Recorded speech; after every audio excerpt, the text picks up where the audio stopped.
Pantainya nyaman tempat bersantai, laut membiru sungguhlah damai. Pantai hiburan, pantai juara, pulau Tioman semua suka. Tempat liburan sama sekeluarga, sekali datang pasti tak lupa. Dendang-dendang pulau Tioman, dendang-dendang pulau Tioman. Nenek semuput hai melangit tinggi, mahkota asah indah semula jadi. Rombongan pun tinggal di situ menyinari, kalau memancing tak puas sekali.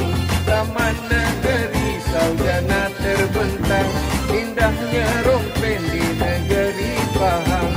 Oranglah asal bukan sembarangan, hidup bahagia hai zaman bersama.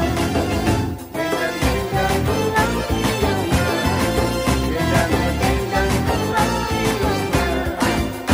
budaya warisan sentiasa dijaga, datang ke sini menghayatinya.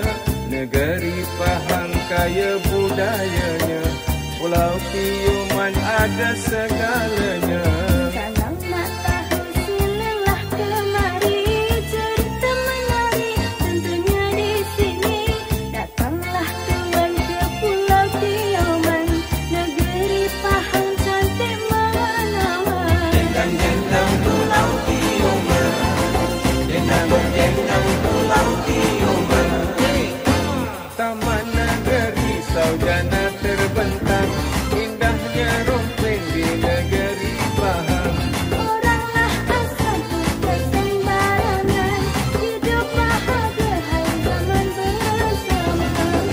Dendang-dendang Pulau Tioman, dendang-dendang Pulau Tioman. Kalau nak tahu silalah kemari, cerita menarik tentunya di sini. Datanglah tuan ke Pulau Tioman, negeri Pahang cantik